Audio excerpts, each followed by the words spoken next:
As sports history fans, we often reminisce about the legends. Willis Reed limping on to the NBA Finals court, Curt Schilling's bloody sock, Kerry Strug's courageous dismount, and so many more. These moments often define sports history. But what about the countless injuries that did not become legends, or careers that were derailed due to inadequate care? That's where this episode's sponsor comes in.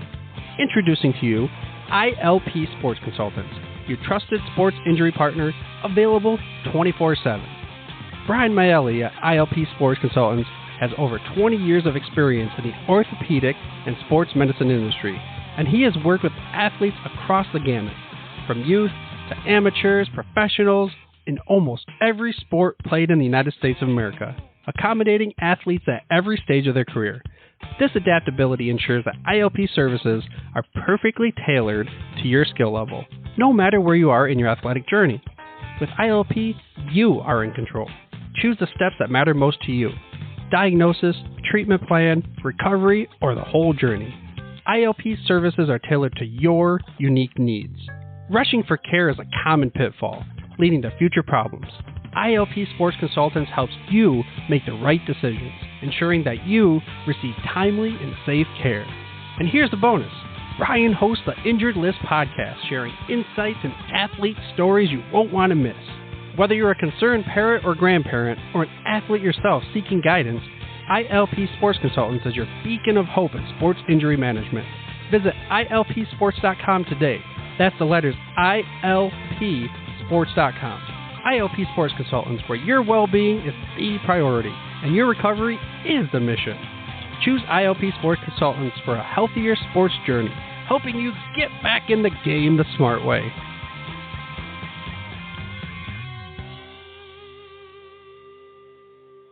Blog Talk Radio.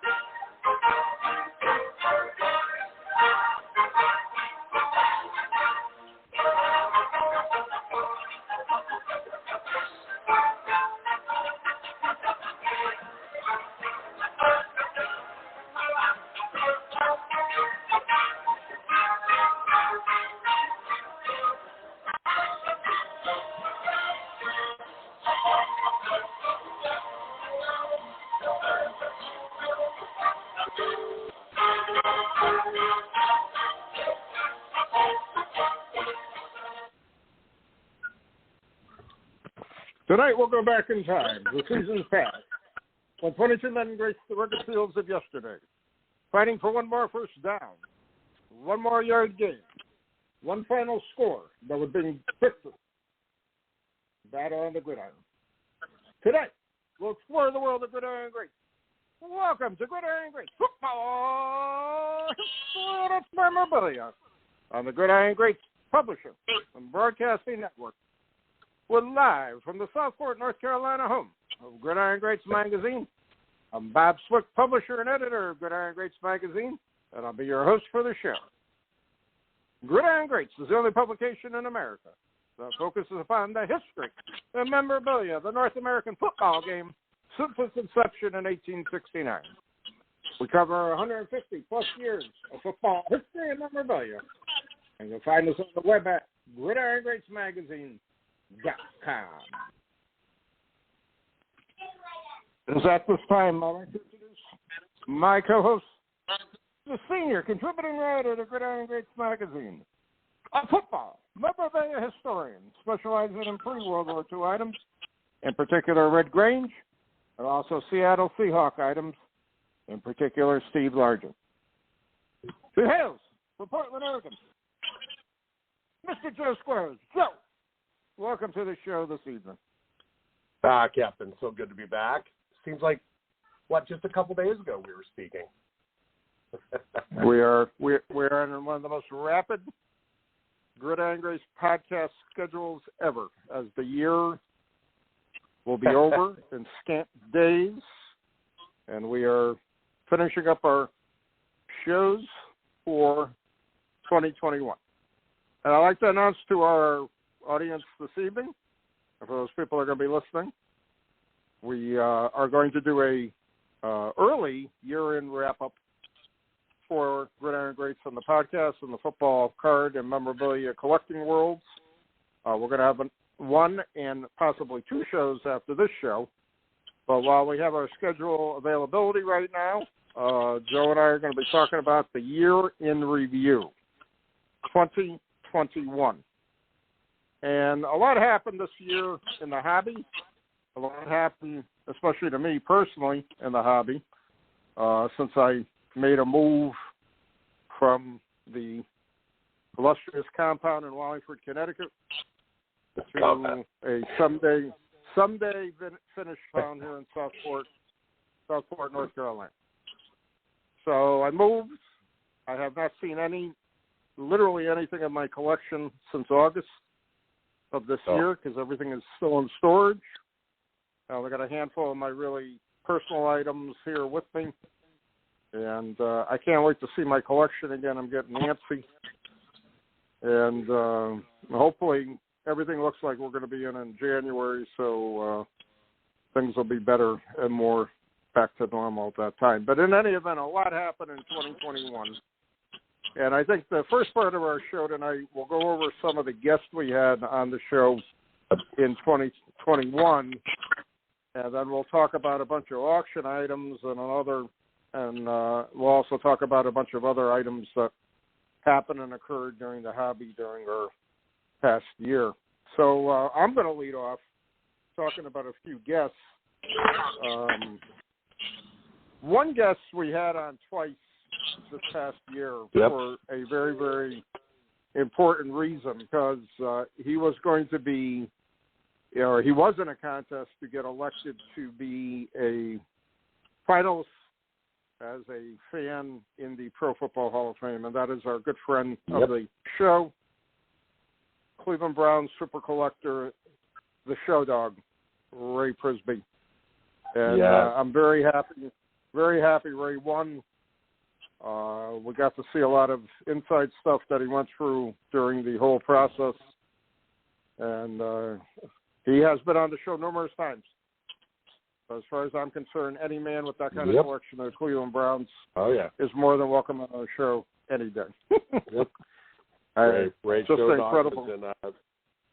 Ray Show Dog was in episode 77, talking about the selection of, just how it worked out and Jim Brown's personal visit to his home. And then he was on a month later, episode 79, talking about the experience of winning, being the, Hall of Fame Collector of the Year. Definitely a great guest, and what a great honor to win that. Incredible. Truly incredible. I mean, it gives me goosebumps to even think about it.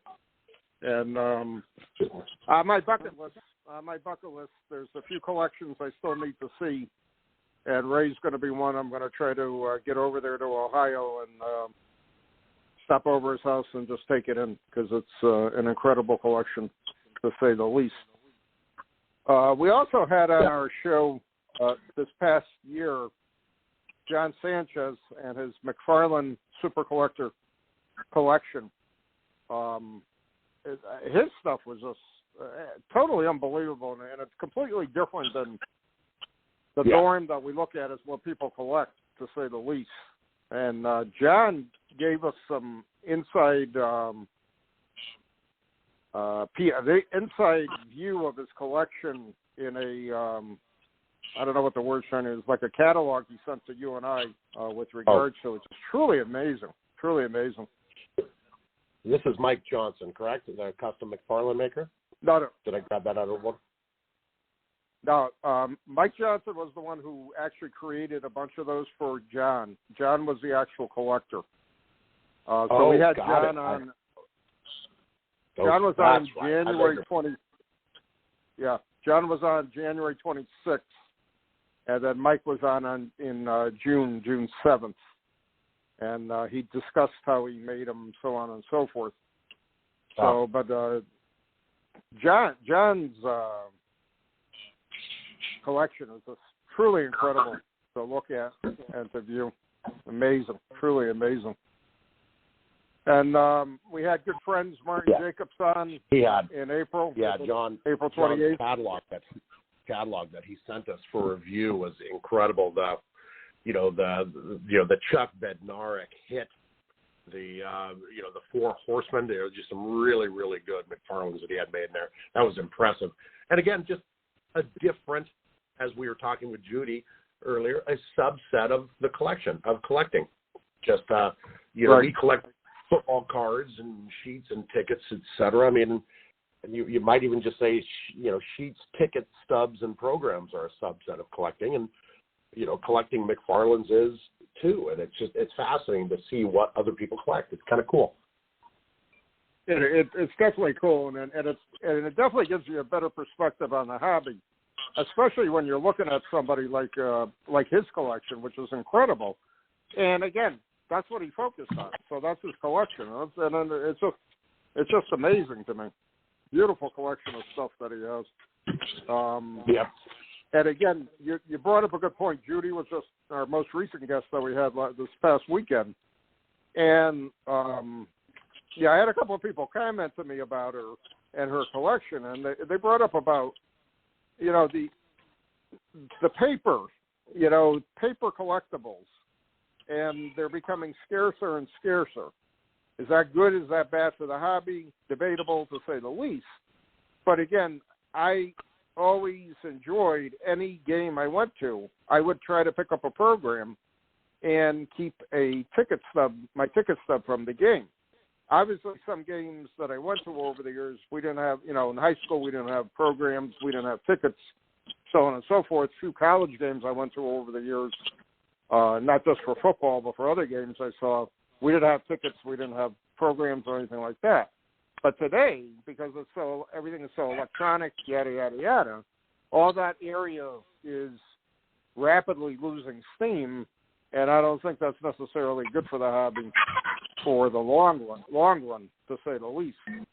But I still think there is always going to be a strong part of our hobby looking for statues, bobbing heads, McFarlane, so on and so forth. I think that's always going to be evident. Yep, to say the least. Like I said before, we also had our friends Martin Jacobs on April 28th and Chris Willis May 27th. Chris, Martin to me is a piece of the hobby. I mean, anyone who's talked about being a humping up and down Kaiser Stadium carrying pop and delivering it is incredible. I loved his story about how he started to come across jerseys and stuff. I loved him as a guest. Yeah, Martin and I go back a long time. And again, I really got to thank him for his contributions to Gridiron Greats magazine. I know it keeps him young writing those articles, and just amazing, just an amazing memory and recollection of all the games that he's seen, he's gone to, all the eras he's been through, all the players he knows and has known. Truly amazing aspect of his knowledge of not just the 49ers, but the NFL in general, the AAFC in general. And an amazing man. Chris Willis is Chris. I mean, he's an incredible author, 7 books, working on another, dream job at NFL Films, never without something to talk about with regards to his next project, so on and so forth. I actually was talking to somebody maybe a week or two ago, and we had mentioned my old Football Times newsletter, and I said Chris was one of my first writers for the magazine. He wrote to me, and he said he was in grad school, and he'd like to write something about, football. I said, sure, go right ahead. So I kid everybody. I said I gave Chris his chance in the hobby and chance in the publishing world, and he just went forward with it all the way. But amazing types of books he's written and amazing information he's provided the football world in general, to say the least. Totally. I keep waiting for that Steve Largent book to come out, but I'm sure it's somewhere on the list of Chris. It's coming. Great guest. I always enjoy talking to him. He's really fun to follow on Twitter as well. He's very active, very knowledgeable. Very much so. We also had a bunch of super collectors from other teams over the year. They included Byron Adams, who was a big Dallas Cowboys super collector on March 16th. And we also had Troy Jolly, Green Bay Packers super collector on March 4th. Yep. And I like Troy. We also had him. I remember his white whale was a Don Hudson Wheaties panel. Yep. Amazing piece. Yeah. Those two guys had incredible collections. Great collections. Incredible collections to look at and to view. Truly amazing. And then we had a gentleman from Twitter, Ball Journal, on March 24th, John Turry. Yeah. And we had a very interesting discussion with him. Yeah. Did you do air quotes? You said very interesting. Bob, when you said very interesting, were you doing air quotes above your head? That was me looking through people I follow on Twitter for a guest opportunity, and that was my swing and miss. I'm 0 for 1, Bob. I might not get another at bat with you. Nah, don't ever say that. I mean, I've always said this. When I started doing this many years ago, and I remember before I actually did the podcast, I was filling in on a bunch of podcasts for the old leatherhead of the Gridiron Football Podcasting Network, and that was basically 2010, 2011, right around that time. And some of the shows we did with the old network, I never knew what to expect, and I never hosted anything. I was a co-host. I was a fill-in co-host. I was a guest host several times. And it was truly amazing, some of the stuff we went through on some of those interviews. And again, it's the nature of the business. Not everybody's comfortable about talking about things, and at the same time, not everybody is I don't know, for lack of a better term, excited about it. So it is what it is. So, but I got to say this: in all the years we've done this, we've had some very interesting guests, to say the least. And each year, it seems something different that neither one of us knows anything about will pop up, and we'll talk to a collector or a writer or whatever or whoever with regard to their collection or their writing or whatever the case may be. And I use the example, May 11th, we had Gary Cobb on, who is a very unique collector on arena football, and in particular, he's a specialist in all teams Buffalo indoor football, especially the Buffalo Destroyers. And that guy's, to me, he's a walking encyclopedia of arena football. It's really amazing when I talk to him. I've talked to him at length over the past year, and truly amazing what he knows with regards to arena football, which I think is very overlooked in a lot of cases for memorabilia, collecting, and just providing for the history of the sport of football and their additions to football, to professional football, to say the least. So he was a good guest. I enjoyed talking to him. Yeah. We also had a guest that could have talked for probably 3 hours straight, and that was on September 1st, our first show here in Southport. Rick Von Blair, who wrote that Los Angeles Rams book. Man, oh man, that was incredible. The team that changed the NFL. He was fascinating. His book was amazing. Got a copy of it afterwards. He couldn't agree with you more. Could have talked for hours. And we probably had a handful of guests over the years of just somebody like that where you look down at the clock and you're like, oh my gosh, we only have a couple minutes left. And we're only through a couple questions. Judy was that way. We ran out of time last week. Yeah. In fact, I did say to Judy, I said we should have made it a 2-hour show. We could have we would have talked through it with no problem. And seriously, it was amazing, truly amazing. But Rick had some great stories, great history of the game, great time of football. That was wonderful. That was a wonderful show. Yep. And then we had on September 23rd, my last namesake, Jeremy Swick, from the College Football Hall of Fame, and that was a real interesting show, listening to what his tasks were at the College Football Hall of Fame and all the different areas that he's involved in. That was a very interesting view of the Hall of Fame itself. The process of getting people into the displays, how they set up the displays. Yeah, Jeremy, I was going to bring him up as well, Bob. I mean, just one of those guests that you knew that you'd spoken to before, just incredible. I mean, and I'm on the website while he's talking, just going through some of the displays they had, and he's talking about it and how they acquired some of the items and how they decide what to display. Yeah, just fascinating. Just somebody who's so close to the flame of the hobby that we love, and it's kind of cool. It's really cool of him to share. Yeah, it was definitely a great show, great informative show, to say the least. And then the week after that, we followed up with and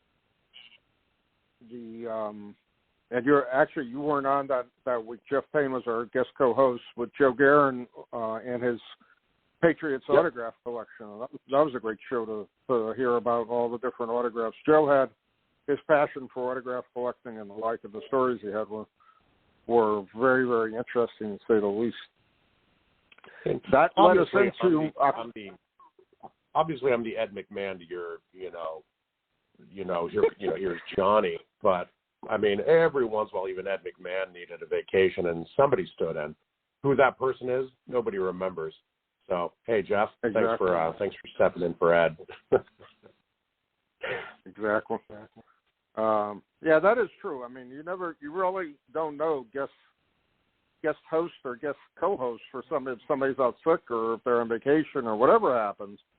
But that's a good point. I have no idea who filled in for Ed McMahon on Johnny Carson over the years. So that was more for Jeff than anyone. And then a good friend of the magazine and our own personal friend, October 19th, Love of the Game Auctions. Our friend Al was gave us some great input, great background on auctions and what's going on, so on and so forth. Very interesting, to say the least. I dig Al to death. I know. I dig him to death. Personal friend. I used to split consignments between, Spano, Becker, at BST and Al, just because both just very classy, good friends, classy type organizations who treat you very well.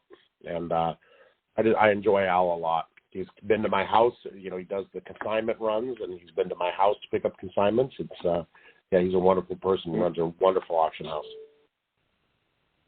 Yeah, good advertiser, good friend of Gridiron Greats magazine also. November 2nd, we had super collector Richie Barrett on our show, and he talked about his collection. And Richie was a very interesting guest, talking about his items. And we followed up on... University of Oregon. His U of O collection, Go Ducks. Richie is a dentist to the stars here in Portland, Oregon. So, with where I live. Well, that's why I was wondering if he was your personal dentist, if there was something who's taking care of your dental needs there, type of thing. So, but I proudly Richard's got a great zero cavities, zero got filling. A great collection of perfect mouth. Great collection of University of Oregon items, USFL items he's working on, so on and so forth. Very interesting. And that led us to November 23rd, a person who I met in person, and I hand-dropped off a bunch of stuff to him before we were leaving, Eric Megden, a big New York Giants collector. Great collection of stuff, great team sets, great miscellaneous items of the Giants that he has in his collection. That was a nice show that day. And that led us into December 9th. We had Casey Moore on. Casey had a great collection that we talked about. And another almost neighbor of yours out in the west there. Mhm. Yep. So we've got some, and then obviously we had Judy Bartlett, and actually tomorrow night we are going to have Eric Stang, and he's going to talk about his quest for more Minnesota Viking cards. He is almost complete on owning every issued Minnesota Vikings football cards from 1960 to the current season, with the exception of a handful of one-on-ones that he does not have. So we've got some very, very interesting guests. We've talked about a great deal of collections, memorabilia, the aspects of auctions. One of my favorite episodes we had, Bob, that you missed was number 87. It was the Chicago National recap. My first national I've been to without a captain, without Captain Bob Swick there. It was odd not to have you there. So it was a lot of good friends there. I mean, Jeff put up had a VFC dinner that we all went to, but still you kind of look around the room and it's like no captain, no, just interesting. Great national though. Yeah. It was one show I hated to miss, but again, with everything going on, it would have been impossible to get out there and be comfortable knowing what was going on. But in any event, I plan on being back next year. Unfortunately, I know a lot of the West Coast guys will not be going out because it's in Atlantic City. And it's an interesting venue in the Atlantic City Convention Center and the like. So this will be interesting to see what happens next year and so on and so forth. But I know from what you told me, from what others told me, it was a great national convention. I think a lot of people were bottled up. They wanted to get out. They wanted to spend some money. They wanted to physically see football cards and memorabilia and all sports cards and memorabilia. They wanted to talk physically to people, once again, interaction, so on and so forth. So it was a great time for the hobby, to say the least. And it'll be interesting to see. I really hope everything is much more normal next year, which I got a feeling it will be. So, things will just, shows will take place as normal again.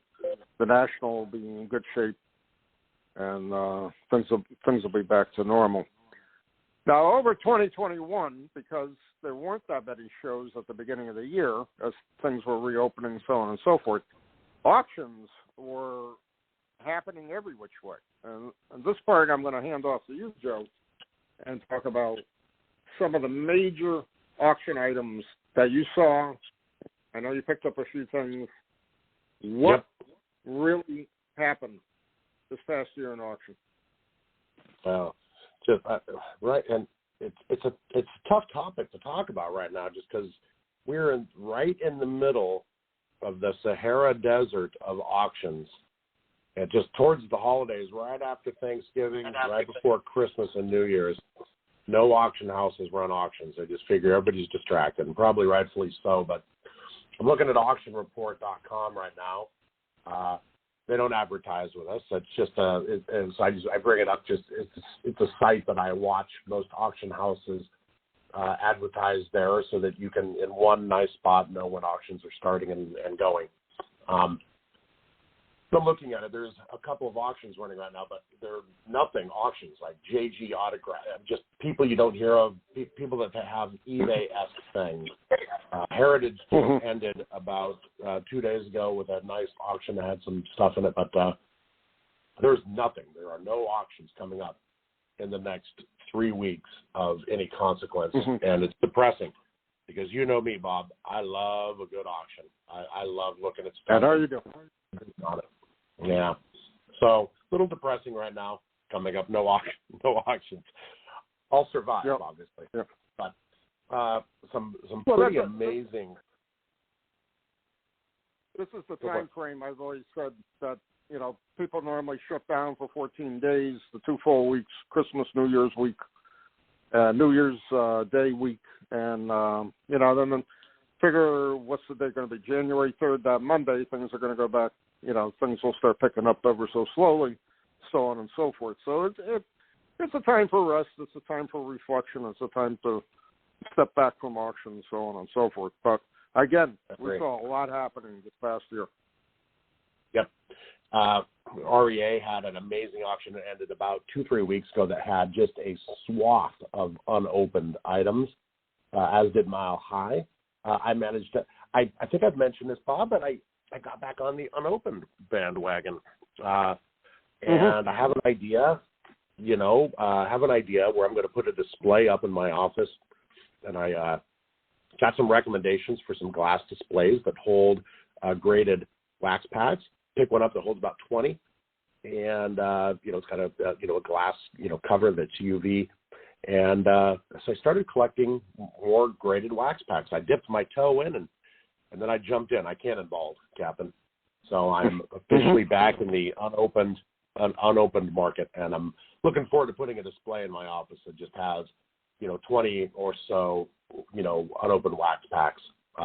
Pretty cool. So I ended up picking up about 6 of them in the REA auction, including some pretty rare ones like a 62 Fleer, stuff like that. And I don't know, I'm enjoying that. Really, the big thing that is in my sights right now, but is probably beyond my wallet, is I discussed this. It's a uncut sheet on eBay. It's 1958 Topps football with the iconic Jim Brown rookie card on it. Right. 58 came in 2 sheets. So, excuse me, 59 came in 2 sheets. 58 came in 1 sheet, 132 cards. Yeah. 1 sheet, 12 by 11, 132 cards. And so it was a pretty small set, but right there, upper right-hand corner, second from the right top row, Jim Brown rookie card. I'm looking at it now. I've been in contact with the seller. He just wants too much. And so really, when you and I were discussing topics, the best auction item I've seen is one that is sitting there like a giant middle finger on eBay to me, just saying I'm too much. I even offered to fly down to Reno where the guy lives and just kind of like it just can't come to a price agreement. And at some point, at some point,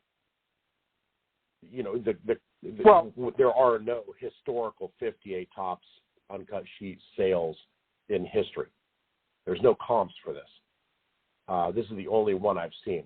And when he and I were talking, it's like, he's like, obviously you're the buyer. You collect a lot of uncut sheets.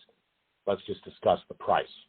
Uncut sheet that had sold at Heritage, I believe, early in the year. And I'm like, this has a Babe Ruth in it, a Ty Cobb, a Red Grange, and a Jim Thorpe. I mean, this has a bunch of superstars, and this went for $50,000-$60,000. Yes, 58 is rare, but it's not double that. So I'm just trying to comp him with star power and stuff. We just haven't been able to come to a conclusion. Mm-hmm. Also, it's a classic example of. Obviously he feels he has a very rare piece, which he does, but he also has to be realistic about what the price is for the simple reason, there is a limitation, believe it or not. I don't have to tell you. There is a limitation as far as I'm concerned, as a value of something, that is very narrowly collected one way or the other. Yep. That's the whole thing. So that's the problem. We very narrowly collected, like you said. Yep. Yeah. You're the expert there, so that's what it comes down to. So that you have the handle, what you're the expert on it. So he should be able to understand that a little more. But whatever, is what it is, and that's it. Who knows? He may call you one day. It is what it is. I accept your offer, and we'll get together, and that's it. Simple. How about you, sir? What was your favorite auction item to see come around? The one thing I enjoyed looking at was, like you, all the unopened material. I didn't have anything that to me, I didn't bid on anything really because everything going on. But just to see all that unopened material again brought back a lot of nice memories for me, and I really enjoyed seeing that. And I'm glad you're picking up the bug because it's a great element of our hobby with regards to collecting. You know, great addition to your collection, to say the least. And I know because I pretty much almost had a complete run of wrappers from the 48 Bowman, 48 Leaf all the way up to the current year. And, half of me wanted to keep it, but then the other half of me said, it's time to move on with it. That's it. I did what I could with it, and I'm not going to do any more with it. But with unopened, you'll never go wrong. But for you, in your case, and this has always been my belief, your uncut sheet collection by far and wide surpasses anything out there. That's the way I feel about it. Because, again, how many sheets actually are still in existence, number one, and how many sheets are going to be found in the future? I venture to say very, very few. You know what I mean?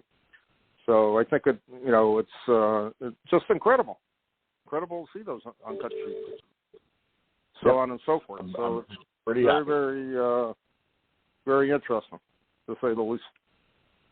But I didn't have per se something that blew me away completely. I mean, there was a lot of stuff that blew me away over the year, but the unopened wax and the memories from that were very, very interesting to me, to say the least. So, yeah, it's been fun. It's been fun to look forward to get back into it. I think we had Steve Hart with BBC on last year. And that right. That was after some really, really good experiences. Emailing back and forth with him, to get some stuff graded. Just pretty fascinating. Do I trust it? Is anything 100%?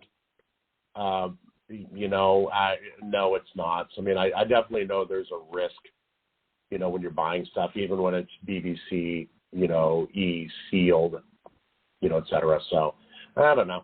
But you know what? I'm really, really enjoying seeing, the unopened wax boxes sitting on my shelf. It's very nostalgic for me. I'm really enjoying seeing the wax packs there. We love this hobby, and we should be able to, display it. That's what my plan is. Right. I'm going to really enjoy it. That's the one thing I'm having a tough time right now, because everything is in storage. I really can't pull anything out at night and just look at it, or pull out a media guide that I have and just, skim through it again just to look at it, or even reference stuff, because I do like looking up stuff. But you gotta enjoy your displays, and you gotta enjoy what they look like, so on and so forth. I know I ordered a couple large, for lack of a better term, bookcases with storage underneath them for the new house, and I just can't wait to get the stuff out of the boxes and display it again, just to see it again. I mean, I miss that, to say the least. So what do you miss the most?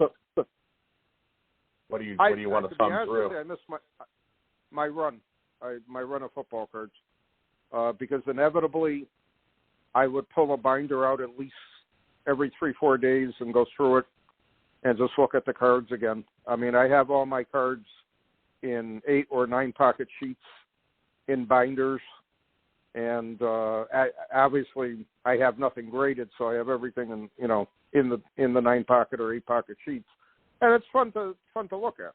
You know what I mean? And I could go back and look at a card and say, gee, I really got to upgrade this card, but then I also remember how I got the card. So half of me says, well, I should upgrade it. The other half of me says, well, I know where I got this card. It's got a lot of history to it, in my opinion, and I'm going to keep it the way it is, type of thing. And again, all the shows we talked about, the Leafs and the miscuts and the trimming of them and so on and so forth, that binder of my 48 and 49 Leaf sets. And I was always saying to myself, how is it possible all these years later that all these cards are now found in incredible condition? I could never rationalize that as long as I live. And again, when I had all my notes available, I'd go back and say, well, I went to this show. A lot of local shows, I would find one or two cards type of thing. I mean, they're VG, if at best. A lot of my cards in my 48 and 49 leaf sets are fair good. They're not in great shape in any way, shape, or form. So where did all these cards come from? It's just amazing to me. You know what I mean? These perfect cards. Again, that's been a hot topic on and off. And you know what? They are doctors. That's it.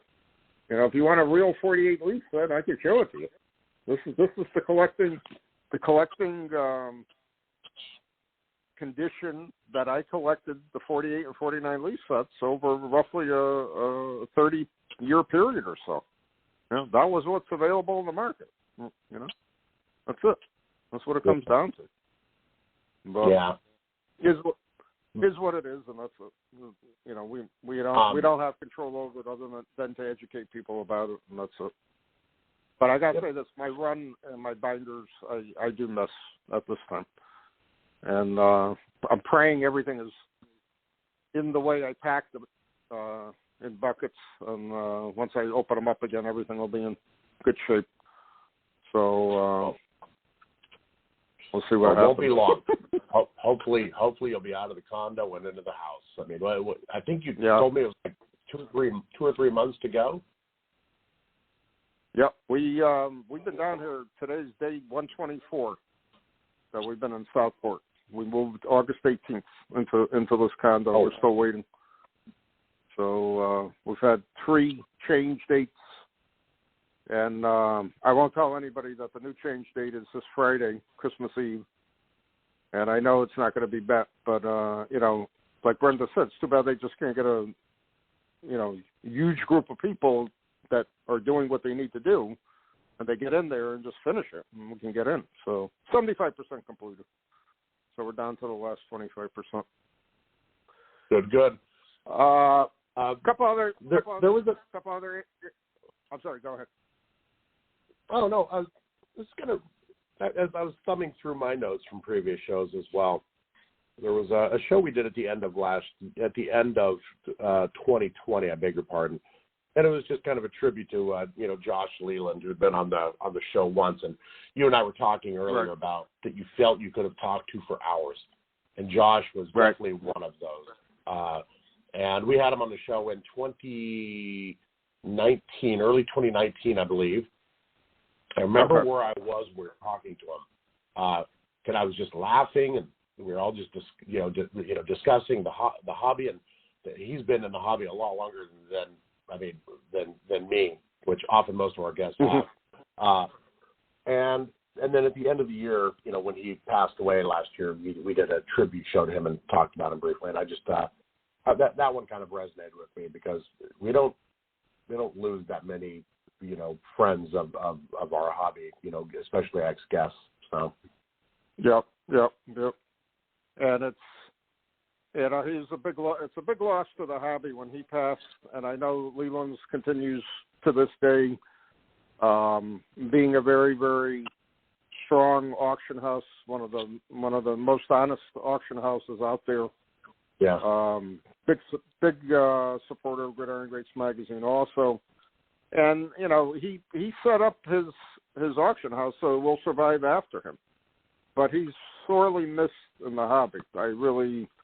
I can only imagine the tempo around the booth of Leland's at the National with him not there. His presence, he had a very domineering presence in the hobby. He was very well liked in the hobby. He was very accessible. He was willing to talk about anything to a new collector to help them in an auction or helping people who had no idea what they had to bring it to auction and realize prices that were unbelievable to the consignees.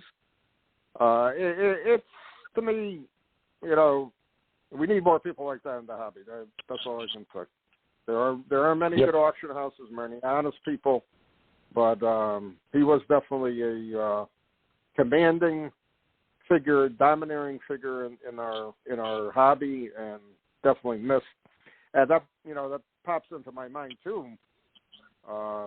We lost Pat Mills, who unfortunately, I hadn't talked to him in a while. I did not realize, I find out after, that he was ill and he passed away. He was only 59. Pat and I went back many, many years in the hobby, trading cards. He was also another person who started writing for me on my old Football Times newsletter.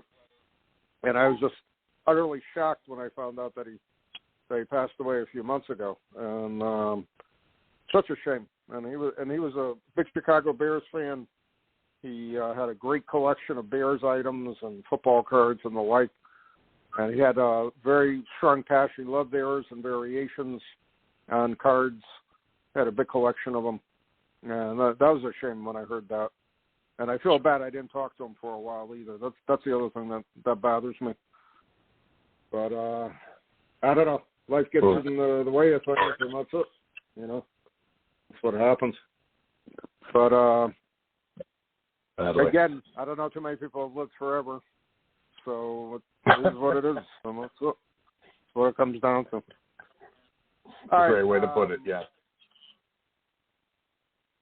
If you're not a subscriber to Gridiron Greats magazine, what are you waiting for? We got our 75th issue that's going to be coming out in the middle of January. Check out our website for subscription information, gridirongreatsmagazine.com. Now, we got about 13 or so minutes left, Joe. A couple other points I want to talk about. New cards. Your thoughts? I know you don't collect them. What are you feeling? What are you thinking? What's going on? I just feel like, I want to, Bob, but as you know, I think I mentioned in a show several months ago, I went on, Target and bought some unopened. Right. I didn't open any of it. I just put it away. And I think that's more of, what do they call it, fear of missing out, FOMO. Right.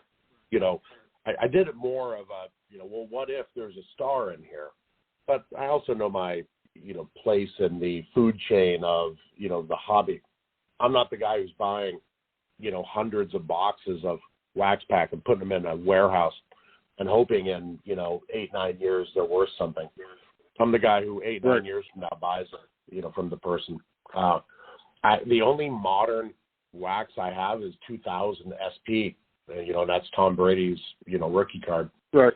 It's the only unopened I have past 1988. Well, I guess I have some 89 Largent, 89 Pacific Steve Largent. So I guess, but hey, you don't need that. You're right. But it's that was a set. I think you're going to say iconic sets. To trade with people that I knew throughout the country to finish that set. The 89 Largent. This was back in 89, 1990. I had, we got like a stray box in at the card shop I was working at. I bought a bunch of packs of them, and I opened them, and I said, well, this is pretty interesting. And I said, this is going to be a tough set to finish because you can't find these anywhere, especially out in New England at the time. But anyways, I think, again, I bought a bunch of those packs from 2021 just out of boredom here, and I opened them, and I just said to myself, I do not know how anyone can put together anything out of these. It made no sense to me whatsoever what was going on with the collation, all the chase cards, so on and so forth.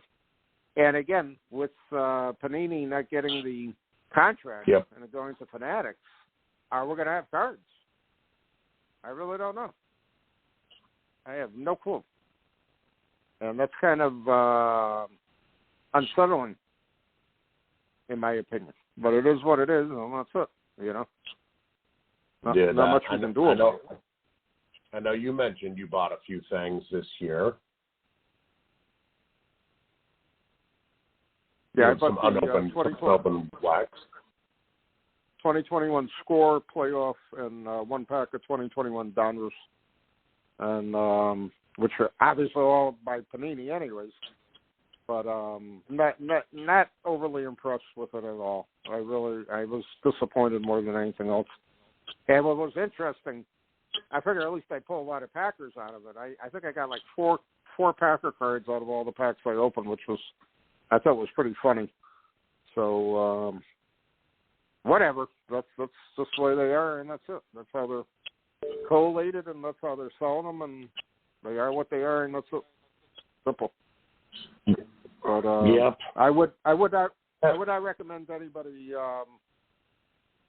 missing the mortgage payment this month to stock up on 2021 Score football, if you know what I mean. So, but I mean, I just it's the old man get off my porch phrase you and I have talked about before, where I have no idea. I mean, just when you think about even, I mean, take Patrick Mahomes. What is his rookie card? I mean, he's got to have 500 cards that that are imprinted in the same year. There's just, I don't know. It's just the Panini refractor chrome green, red, yellow, and then the unchrome.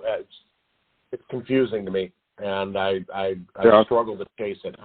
I look at what's going on in the basketball card world right now, where it's just the black chrome and this and all this stuff, and it's the shiny one of one stuff has taken over. I guess it's a sad day. It's a sad day when the whatever it's called, the 2000 playoff contender, Tom Brady card with the gold, badge instead of the silver badge. You and I had a topic, on a show, 10 years ago, whatever it was, 6-figure cards. And we were talking about, what could be a 6-figure card or what could be a 6-figure item. And, and then we started having several cards that were 6 figures. I mean, the Nagurski's up there, the Namath 9, et cetera.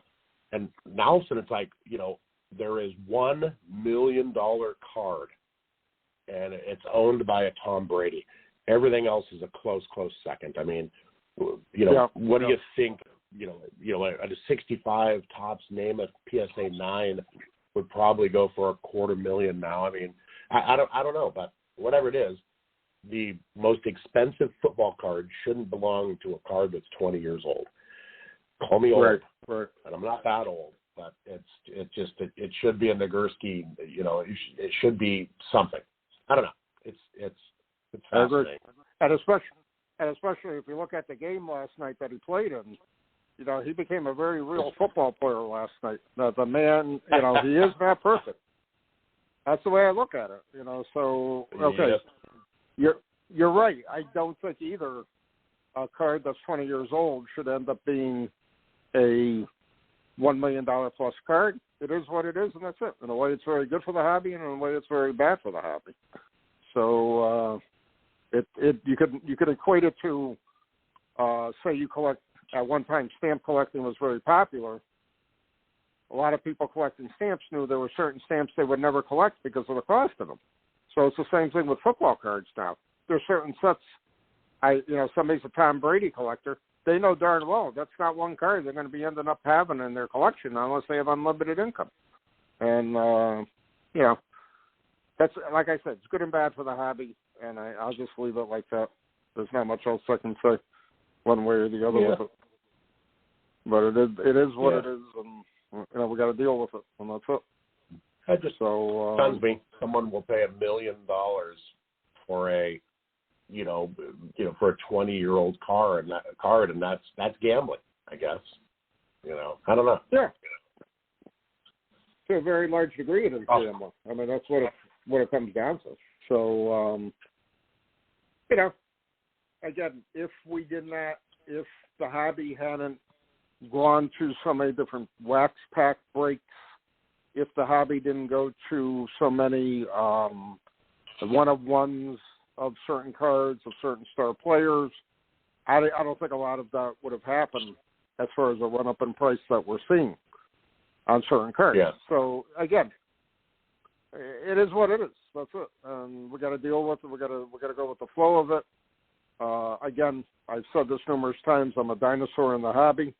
I don't like seeing a lot of stuff I see.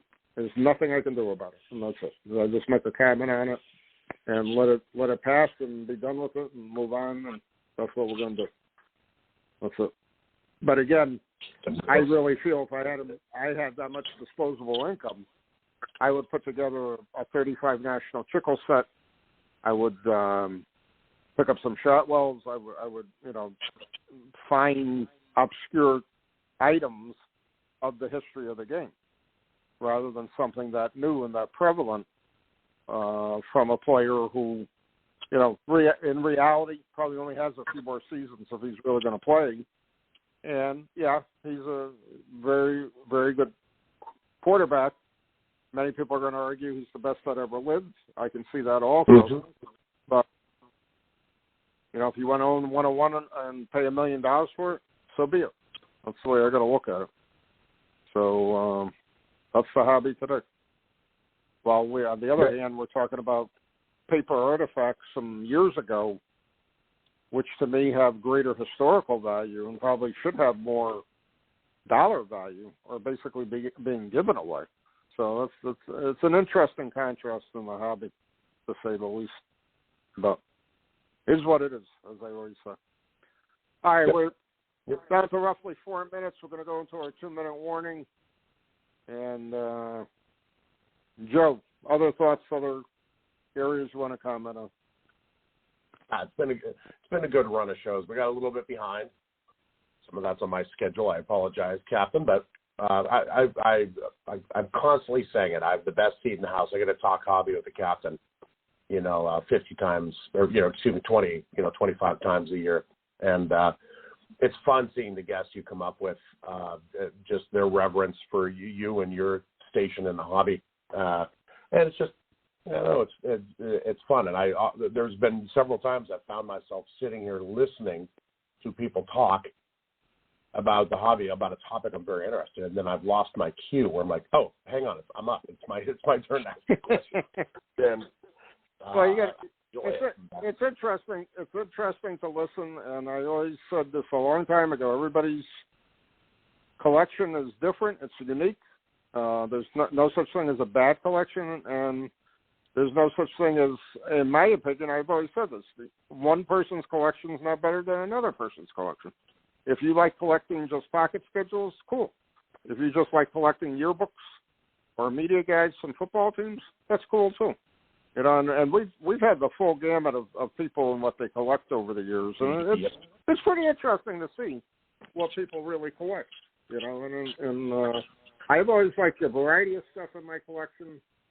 I always take I have a soft spot for any paper memorabilia, ticket stubs, programs, yearbooks, media guides, pocket schedules, player photos, team photos, written letters from coaches, players, so on and so forth. That, to me, that's I love that stuff. I always love it. Marketability, I can see it's dramatically different than it was 20 years ago, 30 years ago in the hobby. I really can see that. And it's almost like a shun today, which it shouldn't be, because it is historical as far as I'm concerned. And like I said to Judy, and try to find an NFL team that still actually prints an actual media guide. They're few and far between. And I really don't feel like going on the computer at night and snuggling up with the media, the 2021 media guide or whatever team type of thing. I'd rather just pull the book down and read what I want to read and be done with it.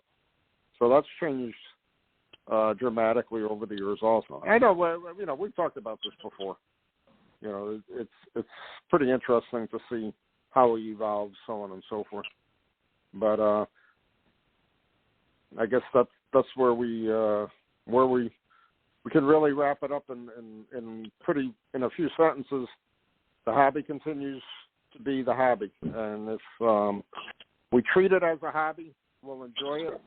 If we treat it as a business, that's the person's prerogative. They want to do that. If they want to buy a card and treat it as a stock in the stock market, be that it may, you can do that too. Whatever anybody wants to do, they can do in our hobby, and that's it.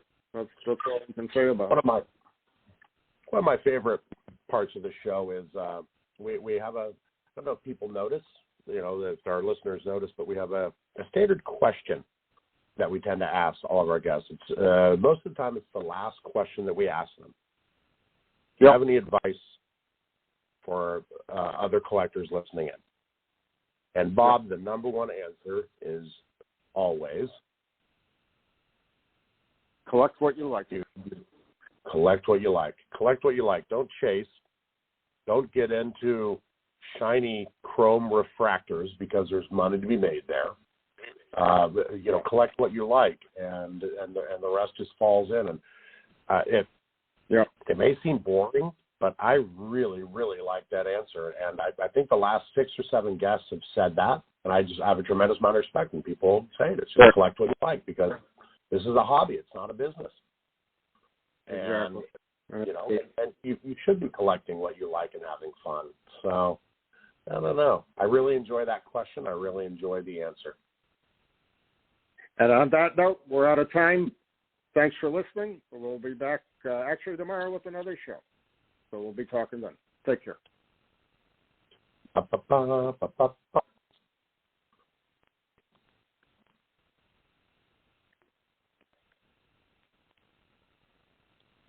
Hey there, sports history fan. This is Arnie Chapman, a.k.a. the Football History Dude, and I wanted to thank you for stopping by to listen to another episode here on the Sports History Network.